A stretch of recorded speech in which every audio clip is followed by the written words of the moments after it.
With Aditya पर। I hope you all are doing great. इस video को स्टार्ट करने से पहले मेरी तरफ से आप सभी को a very very happy Deepavali. I wish कि आप सभी का आने वाला साल बहुत ही अच्छा बीते, बहुत ही प्रॉफिटेबल बीते as far as stock market is concern, और साथ में आप कुछ ना कुछ मार्केट से सीखते रहें। आज के दिन हम लोग इस वीडियो में बात करेंगे जो दीपावली के समय 1 घंटे के लिए जो मार्केट खुलता है स्टॉक मार्केट हमारा, जिसको मुहूर्त ट्रेडिंग आवर्स कहते हैं। इसको क्यों कहते हैं वो भी ब्रीफली मैं कोशिश करूँगा समझाने का। तो उसमें हम लोग कौन से स्टॉक्स हमें लेने चाहिए, मेरा क्या पर्सनल पिक है, और उसके अलावा जो क्वेरीज़ आए थे उसको भी मैं एड्रेस करने की कोशिश करूँगा। मैंने टेलीग्राम पे पोस्ट शेयर किया था कुछ देर पहले कि किसी को अगर कोई पर्टिकुलर स्टॉक में क्वेरी हो, अगर वो इंटरेस्टेड हो, तो आप मुझसे शेयर कर सकते हैं। मैं कोशिश करूँगा मुझे जो लगता है उस स्टॉक के बारे में, वो मैं आप लोगों से ब्रीफली शेयर करूँ, ठीक है? इस वीडियो में कोई भी बाय और सेल रिकमेंडेशन बिल्कुल भी नहीं है। ये मेरा पिक है, आप इसके बेसिस पे खुद से स्टडी करके आप इसको ट्रेड ले सकते हो, और बेसिकली ये ट्रेड नहीं है, एक लॉन्ग टर्म इन्वेस्टमेंट की तरह लेते हैं हम लोग। देखो, मुहूर्त ट्रेडिंग क्या होता है, काफ़ी टाइम से चला आ रहा है, मतलब काफ़ी सालों से चला आ रहा है कि इस टाइम में ट्रेडर्स या इन्वेस्टर्स जो भी स्टॉक मार्केट से जुड़े होते हैं, वो कुछ ऐसे स्टॉक्स को चुनते हैं जो कि उन्हें लगता है कि उनके लिए आने वाला टाइम अगला साल, मतलब आज से जो शुरुआत है, आज से शुरुआत अगले दिवाली तक या आने वाले कई दिवाली तक, ये शुभ रहेगा। उनका जो जर्नी रहेगा स्टॉक मार्केट में, उस स्टॉक को चुनने से और भी बेहतर हो पाएगा, शुभ होगा, ठीक है? तो बेसिकली इस पर्पज़ से इसको खरीदा था। इसको जो भी आज के दिन स्टॉक्स में पैसे लगाते हैं लोग, इस पर्पज़ से नहीं है कि 2 दिन में प्रॉफ़िट लेके निकल जाएँगे या 4 दिन में या 1 महीने में प्रॉफ़िट निकलेगा तो निकल जाएँगे। इसको सिर्फ़ प्रॉफ़िट के पर्पज़ से नहीं ट्रेड किया जाता या खरीदा जाता है। आज के दिन उसको एक शुभ मान के, तो किसी चीज़ को आप घर में लाते हो दिवाली के दिन, तो ये मानते हो ना कि इससे आपके घर में लक्ष्मी आएगी या प्रॉस्पेरिटी आएगी। उस तरह से ही आज के दिन स्टॉक्स को पिक किया जाता है। आप 1 क्वांटिटी खरीदो, 10 क्वांटिटी खरीदो, अपनी-अपनी कैपेसिटी होती है। उसके बेसिस पे इस पे अब आज आपको जज नहीं करना है कि कितना प्रॉफ़िट बनेगा, कितने पैसे लगाऊँगा तो कितना प्रॉफ़िट बनेगा, कितना लॉस होगा, बिल्कुल भी नहीं। आपको सिर्फ़ ये एक तरह से शुभ काम करना है, उतना ही पैसे लगाओ जिसको आप लंबे टाइम तक छोड़ सको और निश्चिंत होके बिना पैनिक का छोड़ सको। ऐसा नहीं कोई स्टॉक ले लेते हैं ये सोच के कि यहाँ से 100 टाइम्स होगा, और 10 दिन बाद, 1 महीने बाद या 6 महीने बाद वो स्टॉक बहुत ज़्यादा गिरने लगता है तो फिर पैनिक करते हैं। नहीं, आज के दिन हमें ट्रेडिंग को छोड़ के, ऑल्दो नाम मुहूर्त ट्रेडिंग है, बट ट्रेडिंग को छोड़ के हमें उस इस पे ध्यान देना है कौन से स्टॉक्स हमारा फेथ सबसे ज़्यादा है। हमें कौन से स्टॉक्स में सबसे ज़्यादा भरोसा है, उस स्टॉक को चुनेंगे और वही हमारे लिए आगे प्रॉस्पेरिटी लाए, इस होप से खरीदेंगे। ठीक है? चलो अब ज़्यादा डिले ना करते हुए स्टार्ट करते हैं आज का जो वीडियो है। बट इससे पहले 1 सेकंड, ये ड्राइंग्स वगैरह मैं हटा दूँ। देखो, आपके सामने क्या खुला हुआ है, निफ्टी का वीकली चार्ट खुला हुआ है। ये जो लाइन आप देख रहे हो रेड कलर का, ये है 200 ईएमए डेली बेसिस पे। ये वीकली पे अभी चार्ट है तो वीकली पे आपको दिखेगा, बट यहाँ पर आपको देखना क्या, पहले ये चार्ट मैंने शेयर किया था लास्ट दीपावली में। 1 सेकंड, हाँ, लास्ट दीपावली में निफ्टी कहाँ था, 17,916 के आसपास, ऑलमोस्ट अपने टॉप के पास। और अभी कहाँ है निफ्टी, रफली वहाँ से 2% नीचे, 1.9% नीचे। तो बहुत सारे स्टॉक्स हो सकता है आपने लास्ट दिवाली में लिए होंगे तो प्रॉफिट में भी होंगे, या हो सकता है ऐसे स्टॉक्स भी होंगे जो कि नीचे होंगे। तो इसमें आपको परेशान नहीं होना है। मैंने क्या समझाया, आज के दिन या जो आप स्टॉक खरीदते हो उसको आपको 2 महीने, 4 महीने, 6 महीने, 1 साल के लिए नहीं खरीदते हो आप उसको शुभ मान के खरीदते हो, उसको कभी बेचते नहीं हो, इस पर्पज़ से खरीदते हो।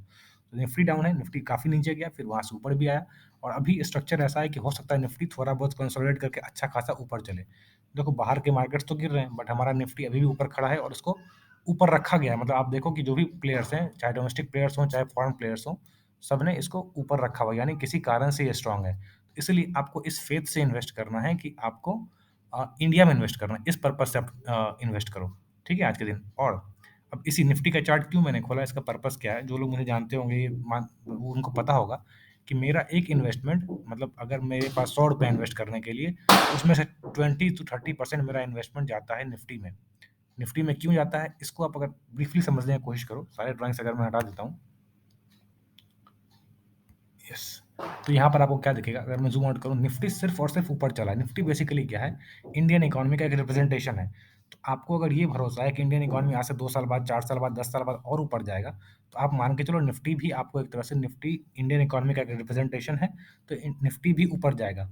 और रफली अगर आप पास्ट परफॉर्मेंस देखोगे तो 12 से 15% का आपको ये सीएजीआर के टर्म्स में आपको रिटर्न्स दे देता है आराम से, ठीक है? इसलिए मेरा ऐसा मानना है कि निफ्टी एक ऐसा स्टॉक है जो कि कभी ज़ीरो नहीं होगा, हमेशा ऊपर ही चलेगा, चाहे स्लो मोमेंटम से चले, चाहे फास्ट मोमेंटम से चले।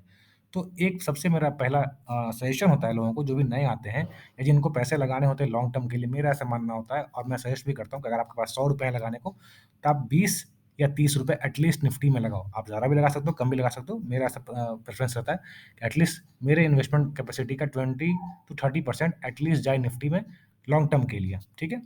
इसका क्या सॉल्यूशन, आप निफ्टी 20 होता है, मैं यहाँ लिख देता हूँ। आपके जो भी ब्रोकर्स होंगे वो प्रोवाइड कराते हैं निफ्टी 20, ठीक है? इसमें आप इन्वेस्ट कर सकते हो और इसमें आप समझो कि आप एक तरह से इंडेक्स में ही इन्वेस्ट कर रहे हो और निफ्टी ऐसे-ऐसे ऊपर चलेगा, जिस रेशियो में चलेगा ऑलमोस्ट उसी रेशियो में, उसी परसेंटेज से ये भी मूव करता है ऊपर या नीचे, ठीक है? तो ये तो रहा आपका जो पहला इन्वेस्टमेंट होना चाहिए। सबसे पहले अगर आप चुनते हो, आपके पास ₹1000 हैं, ₹100 हैं, तो आप पहला इन्वेस्टमेंट करो निफ्टी 20 में लॉन्ग टर्म के लिए। अगला स्टॉक, अब जो अगला स्टॉक एक्चुअली अगर इसको पहला स्टॉक माने तो अगला स्टॉक कौन-सा होगा? वो आई थिंक सब काफ़ी लोगों का फेवरेट भी होगा, मेरा भी फेवरेट है और अपने सेक्टर का मार्केट लीडर भी है। मैंने क्या बताया आपको स्टार्टिंग में, आपको ऐसे स्टॉक्स में इन्वेस्ट करना है, मेरा ऐसा मानना है, जिसमें आपका फेथ हो, जिसको पैसे लगा के आप रात को आराम से सो सको। ऐसा नहीं है कि आज इसमें स्टॉप लॉस हो गया, कल इसमें प्रॉफिट हो गया, फिर परसों इसमें स्टॉप लॉस हो गया, ऐसा काम नहीं करना है। आज के दिन जो पैसा लगा रहे हो, लॉन्ग टर्म लगा रहे हो। बार-बार इसीलिए मैं रिपीट कर रहा हूँ, जो बिगिनर्स भी हैं, उनके लिए भी अच्छा होता है कि आप मार्केट लीडर्स में लगाओ, ताकि उसमें बहुत ज़्यादा पैनिक नहीं होता। मगर अगर मार्केट ज़्यादा गिरेगा, तो वो स्टॉक्स कम गिरेंगे, अगर मार्केट थोड़ा भी ऊपर चलेगा तो वो स्टॉक्स ज़्यादा ऊपर चलेंगे, ठीक है? चलो अब यहाँ पर देखो क्यों मैंने चुना है इसको। सबसे पहली बात, मार्केट लीडर है, ये सबको पता है, वीकली चार्ट है उसका, अच्छा खासा ऊपर चलता आ रहा है कई सालों से, अगर आप देखोगे तो अप ट्रेंड में है स्टॉक। उसके बाद अब यहाँ पर मैंने कुछ चीज़ें लगा रखी हैं, देखो सबसे पहले लाइफ टाइम हाई, इसको मैं हटा देता हूँ 200 ईएमए को, अभी मैं दिखाऊंगा इसका भी यूज़ क्यों लगाया था। उसके बाद यहाँ से लाइफ टाइम हाई टच करने के बाद वापस से नीचे आया, ठीक है? अगर आप वॉल्यूम देखोगे तो वॉल्यूम कुछ खास नहीं है, सेकेंड, यस, वॉल्यूम कुछ खास नहीं है, ठीक है? एंड साथ में यहाँ पर देखना क्या है, वॉल्यूम बहुत ज़्यादा बढ़ नहीं रहा है, एक बार बीच में बढ़ा है थोड़ा बहुत, बट उसके अलावा ये आपको देखना है यहाँ पर कि ये कहाँ पर रुका है अभी, 0.5, ठीक है? 0.5 क्या होता है फिबोनाची में, बहुत इंपॉर्टेंट रिट्रेसमेंट के लिए बहुत इंपॉर्टेंट सपोर्ट होता है। हो सकता है ये एक बार इस जोन को टच करने आए, क्योंकि यहाँ पर डेली चार्ट में एक सपोर्ट भी आपको बनता हुआ दिखेगा, रफली 2950 के आसपास, रफली कह रहा हूँ मैं। तो आप ये कर सकते हो, पहला एक लॉट, अगर इसमें आपके 10 लेने की कैपेसिटी तो 1 या 2 या 3 जो भी है यहाँ पर ले सकते हो और ऐड कर सकते हो यहाँ पर। अगर यहाँ पर ट्रेस करके फिर से रिजेक्शन दिखाए, ऊपर की ओर चलता हुआ दिखे, या फिर यहीं पर से अगर वापस से एक बुलिश कैंडल बनाता है, तो बुलिश कैंडल के हाई के ऊपर आप ऐड करके इसको राइड कर सकते हो। एटलीस्ट यहाँ से इसका 4500 टू 5000 का टारगेट बनता है। टारगेट कैसे निकालते हैं देख लो, रफली मैं बता देता हूँ। यहाँ पर जो बॉटम पॉइंट है वहाँ से लेकर टॉप मोस्ट पॉइंट रफली 1000 पॉइंट है, यानी इसको उसके ऊपर पोस्ट पेस्ट कर देंगे हम लोग, तो हमारा टारगेट निकल के आ जाएगा। आप देख लो, यहाँ पर मैं दिखा देता हूँ आपको, 1 सेकेंड। अगर इसको हम लोग ऊपर रख देते हैं तो हमारा टारगेट निकल के आता है 4600 का। तो रफली 4500 से 5000, जैसे मैंने कहा, उस तरह का टारगेट निकल के आता है। और अच्छा खासा इसमें एक मार्केट लीडर भी है, बहुत बड़ा मार्केट शेयर कैप्चर करता है, मोर देन 50% का। और जिस तरह से ये परफॉर्मेंस देता है, आगे भी आप देखोगे, आगे भी इस तरह से ही मूव करता जाता है। पीछे भी अगर आप पास्ट में देखोगे इसका, जब भी इसने लाइफ टाइम हाई क्रॉस किया, उसका अच्छा खासा मूव दिया, पास्ट में देखते जाओ आप। यहाँ पर लाइफ टाइम हाई क्रॉस किया, अच्छा खासा मूव दिया। इससे पास्ट में भी अगर आप देखोगे, जब इसने लाइफ टाइम हाई क्रॉस किया है, तब से और भी बेहतरीन मूव दिया है। तो ये आपके लिए अपॉर्चुनिटी हो सकता है लाइफ टाइम हाई क्रॉस करने से पहले एंट्री लेने का, ताकि बड़ा प्रॉफिट बन सके। अब आज का अगला स्टॉक, टाइटन। इसको चुनने का देखो यहाँ पर क्या कारण है, इसका हम लोग डेली चार्ट ओपन करते हैं, हम 100 में लगा देते हैं, ठीक है? एंड देन हम लोगों को क्या दिखेगा, एक बार के लिए हम लोग वॉल्यूम अगर हटा दें, मैं क्या दिखाना चाह रहा हूँ देखो। जब ये स्टॉक 200 ईएमए से नीचे है, एक तो आपको ये पता है कि ये स्टॉक अप ट्रेंड में अच्छा खासा मतलब ऊपर ही चलता है। अब आपको देखना ही है, जब इसने 200 ईएमए को नीचे क्रॉस किया है, ठीक है? बहुत बार नहीं क्रॉस किया है इसने, 10 साल का अगर मैं डेटा देखोगे तो 10 बार क्रॉस किया होगा हार्डली, ठीक है? 10-12 साल, 1 2 3 4 5 6 7 8, 10 साल में, 10-11 साल में इसने सिर्फ 8 बार 200 ईएमए को क्रॉस किया है, मुझे मतलब कन्विंसिंगली।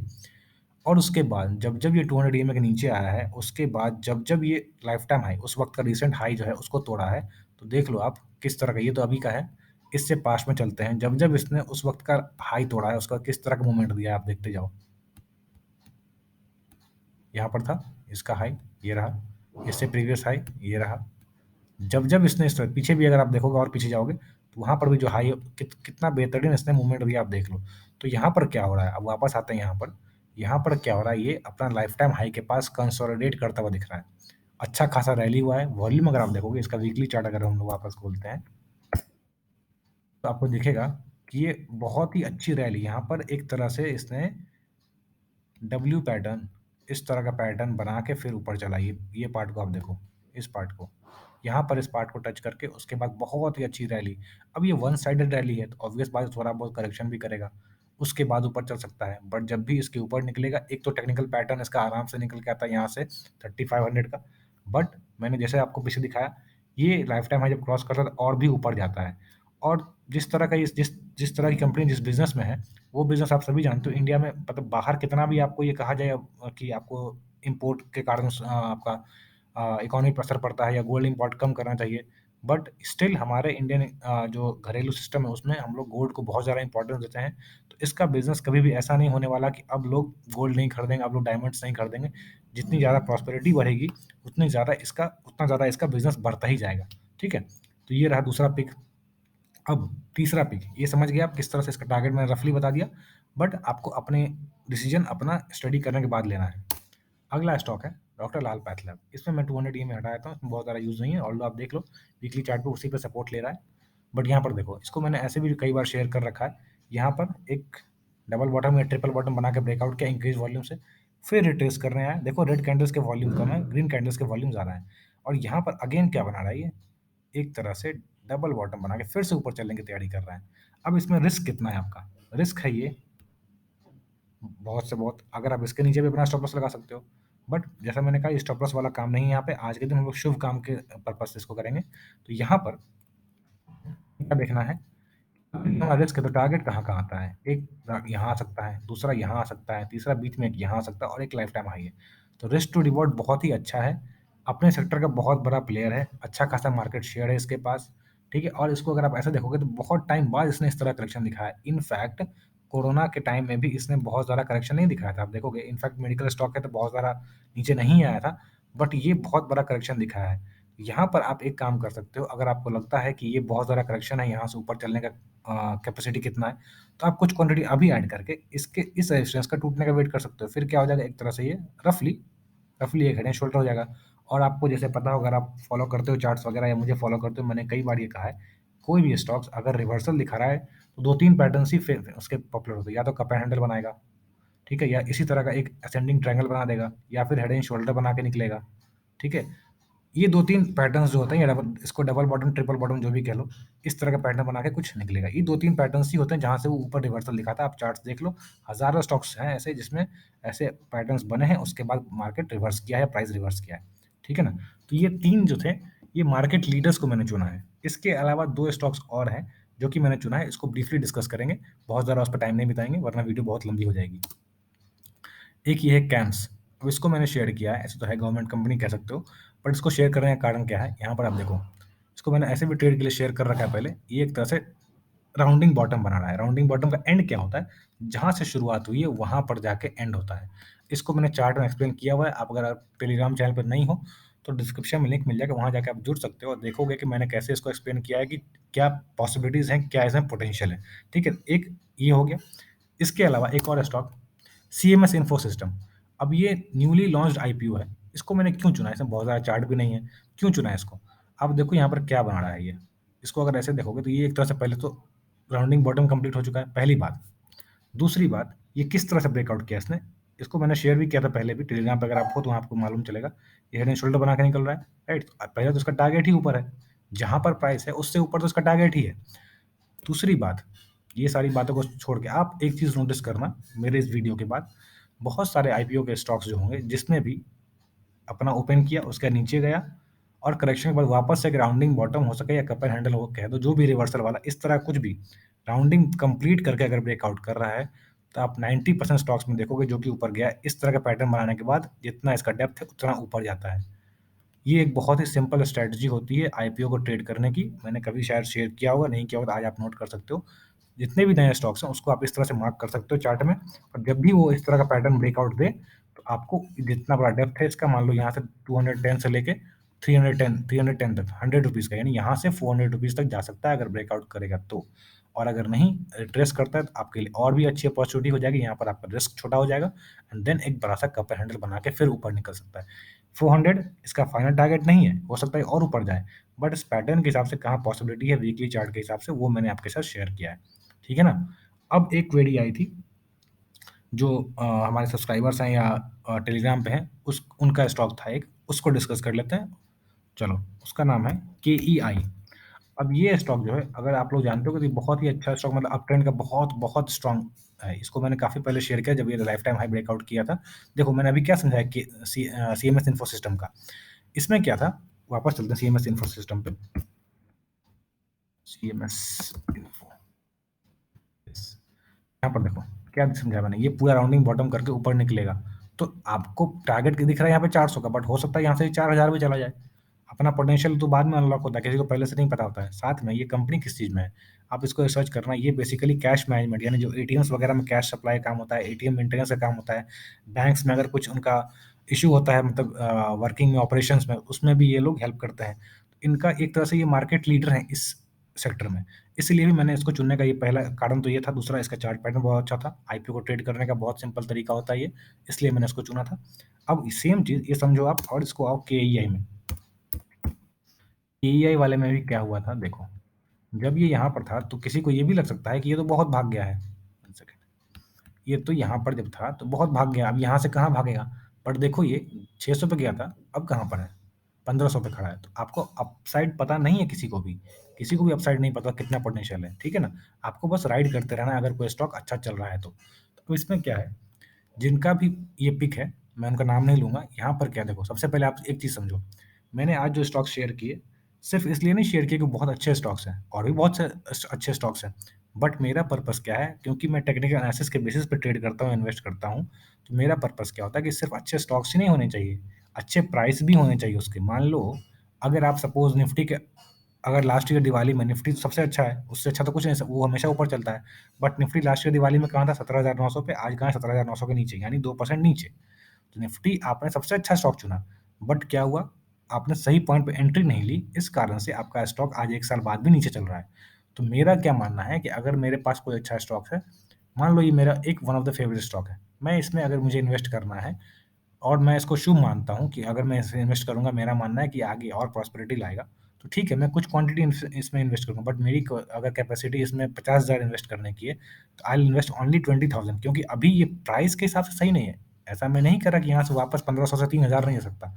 हो सकता है बिना ट्रेस किए हुए, बिना नीचे आए हुए ये 3000 चला जाए। बट मेरा काम क्या है, मेरा ऐसा मानना है कि मुझे अपने रिस्क को पहले मैनेज करना है, उसके बाद प्रॉफिट मार्केट जितना भी दे वो ठीक है मेरे लिए। तो यहाँ पर इसमें रिट्रेसमेंट के चांसेस, अगर आप इसको वन डे चार्ट पे देखोगे, आपको दिखेगा कि ये यहाँ पर रिट्रेस तो कर रहा है, 200 ईएमए का आप देखोगे तो बहुत ज़्यादा दूर नहीं चल रहा। बट इसमें इस तरह का स्ट्रक्चर में एक चांसेस होता है कि एक बार ये अच्छा खासा करेक्शन करे, क्योंकि बहुत टाइम से ये 200 ईएमए को इसने टच नहीं किया, करीब 1.5-2 साल से। इसलिए चांसेस है कि एक बार टच करने आए। अगर नहीं आता तो भी हम लोग जैसे जैसे ऊपर चलेगा, मान लो एक बहुत सिंपल तरीका मैंने समझा रखा है, जो लोग मेंबर्स वगैरह जुड़े हुए हैं मुझसे, जब जब ये रेजिस्टेंस, कोई भी स्टॉक अगर आपको नीचे नहीं मिल रहा, तो आप ये कर सकते हो, जब जब ये अपना रेजिस्टेंस तोड़े तब ऐड कर लो, जब जब अपना रेजिस्टेंस तोड़े तब ऐड कर लो, या फिर रेजिस्टेंस तोड़ के वापस उसको टेस्ट करने आए, जैसे यहाँ पर है, तो वहाँ पर ऐड कर लो। ये भी एक तरीका होता है स्टॉक्स में ट्रेड करने का। वन सेकेंड, यस, देखो क्या होता है, कोई स्टॉक से चल रहा है, आपको नीचे नहीं मिल रहा, आप सोच रहे हो कि ये इतना नीचे आएगा, नहीं आया, तो जब ये ब्रेकआउट करेगा तो यहाँ एंट्री कर लो, या फिर इसको जब रिटेस्ट कर रहे हैं तब एंट्री कर लो। अगेन यहाँ पर जब ब्रेकआउट करें, या तो यहाँ एंट्री करो या फिर इस जगह पे एंट्री करो। ये भी एक तरीका होता है इन्वेस्ट करने का, ट्रेड करने का और राइड करने का। ठीक है? अगर कोई बड़ा स्टॉक है, आपने 200 का खरीदा, 2000 कैसे जाता है, आप उसको राइड कैसे करते हो, इसी तरह से राइड करते हो, या तो उसको देखना ही छोड़ दो, या फिर आप देखते चलो कैसे कैसे ये मूव कर रहा है, उसके नीचे अपना स्टॉप लॉस को ट्रेल करते चलो। ठीक है ना? एक ये था स्टॉक। एक और काफ़ी लोगों का क्वेश्चन था, मुझे व्हाट्सएप वगैरह पे भेजा था उन्होंने, एचडीएफसी। अब इसके बारे में काफ़ी सारे लोग आपको कहेंगे कि रिवर्सल आ चुका है या रिवर्सल का स्टार्ट हो चुका है। इसको हम लोग एक बार मंथली चार्ट पे देख लेते हैं। स्टार्ट करते हैं वहाँ से, मंथली टाइम फ्रेम एनालिसिस भी देख लो आप। सबसे पहले आप देखो, यहाँ पर वॉल्यूम हटा देता हूँ मैं। हाँ, देखो क्या हुआ, नीचे से ऊपर गया, उसके बाद 2007 के बाद से कभी इसने वापस अपना हाई क्लेम नहीं किया है। आपको ये ध्यान देना है कि ये इसका हाई था 2007 में, यानी 15 साल पहले। बॉटम कहाँ बनाया इसने, 2008 में, और उस बॉटम को भी इसने कोरोना के जब फॉल आया था तो उसको भी इसने तोड़ दिया। दैट मीन्स यहाँ तक वीक था, बट यहाँ पर से ही ऊपर चल रहा है। ठीक है? हायर हाइज बना रहा है, अगर डेली चार्ट पर देखोगे तो हायर हाइज हायर लोज बना रहा है, राइट? Everything fine. अब आपको क्या देखना है, इसको अगर देखोगे ट्रेंड लाइन का जहाँ-जहाँ टेस्ट किया, मल्टीपल टाइम टेस्ट करने के बाद ट्रेंड लाइन ऑटोमैटिकली वीक हो जाता है। तो यहाँ पर इसने क्या किया, ये बनाने के बाद ये कैंडल देख रहे हो आप, मंथली चार्ट है, ये कैंडल, ये बुलिश हैमर कहाँ पर बनाया इसने? प्रीवियस रेजिस्टेंस के पास सपोर्ट लिया और ऊपर चला। ये रहा आपका morning star, that means reversal के चांसेस तो हैं, स्ट्रेंथ तो दिखा रहा है। अब ये कंसोलिडेशन भी कर रहा है रेजिस्टेंस के पास, ये जो रेजिस्टेंस ट्रेंड लाइन इस रेजिस्टेंस के पास यहाँ पे कंसोलिडेट भी कर रहा है। दैट मीन्स कि हो सकता है ये इसको ब्रेकआउट करे, एंड वही होता है हाई वॉल्यूम के साथ। आप देखोगे वॉल्यूम मैं दिखाता हूँ, इंक्रीज वॉल्यूम के साथ। 1 सेकंड मैं रिमूव करता हूँ सारे ड्राइंग्स।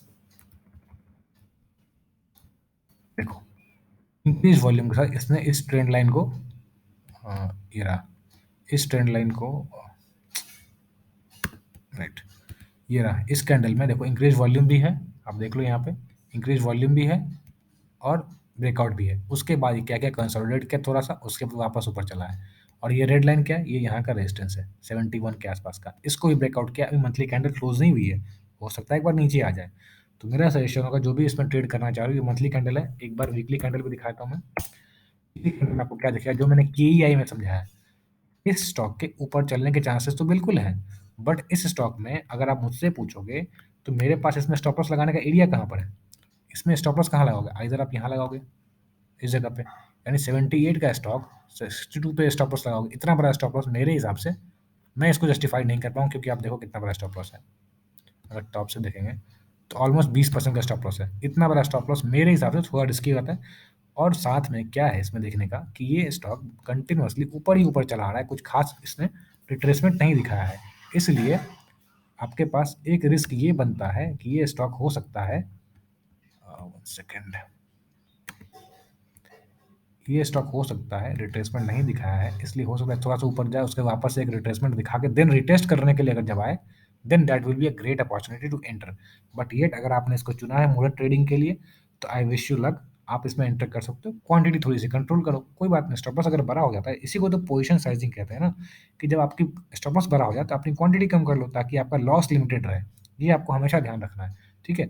यहाँ पर एंट्री करो, अगर वापस से रिट्रेस करने के लिए इस जोन के आसपास था 70-72 के आसपास, तो आप इसको फर्दर क्वांटिटी ऐड करना, फिर से ऊपर चले और इसको पूरी तरह से इसको राइड कर सकते हैं। इनफैक्ट पोटेंशियल इसमें पूरा ये लाइफ टाइम हाई टच करने का भी है, ठीक है? चार्ट इसको क्लियर कट ये कह रहा है कि 115-120 का चार्ट प्राइस भी ये आराम से टच करने आ सकता है आने वाले कुछ महीनों में, डिपेंडिंग ऑन इट्स मोमेंटम।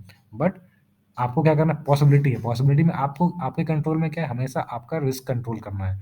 इसलिए आप ऑलवेज कोशिश करो कि आपका रिस्क कंट्रोल रहे, प्रॉफिट तो मार्केट देगा, हो सकता है यहाँ से 120 से 240 भी चला जाए, 450 भी चला जाए, बट आपको अपने रिस्क को कंट्रोल करना है और उसके हिसाब से राइड करना है, ठीक है ना? So this was it. पहले तो अगर आपको ये स्टॉक पिक है जिस तरह से मैंने समझाया, जो लॉजिक्स मैंने समझाए हैं, अगर आपको ये पसंद आया तो प्लीज़ वीडियो को लाइक करें। कमेंट सेक्शन में लिख सकते हैं अगर आपको कोई चीज़ें पसंद आई तो, या फिर आपका कोई अलग पिक है, मेरे पिक के अलावा किसी कोई और स्टॉक आपने चुना है तो आप उसको कमेंट सेक्शन में लिख सकते हैं विथ लॉजिक, ताकि जो लोग पढ़ें कमेंट सेक्शन उनको भी हेल्प मिले। इसके अलावा अगर आपको ये वीडियो पसंद आई है तो आप प्लीज़ इस वीडियो को लाइक करें, शेयर करें अपने दोस्तों के साथ, ताकि उनको भी कुछ इन्वेस्टमेंट का आइडिया मिल सके आज के दिन के लिए। अगर आप मेरे चैनल पर नए हो तो please subscribe my channel, subscribe button के पास जो बेल आइकन है उसको हिट कर दीजिए ताकि कोई भी अपडेट्स आपसे मिस ना हो। अगर आप टेलीग्राम चैनल पर नहीं हो जहाँ की मैं मेंबर्स वगैरह से इंटरैक्ट करता रहता हूँ अक्सर, तो आप डिस्क्रिप्शन में लिंक है, वहाँ जाके मुझसे जुड़ सकते हैं और मुझसे इंटरैक्ट कर सकते हैं। चलो, this was it. Thank you for watching and happy Deepavali to everyone. Thank you again.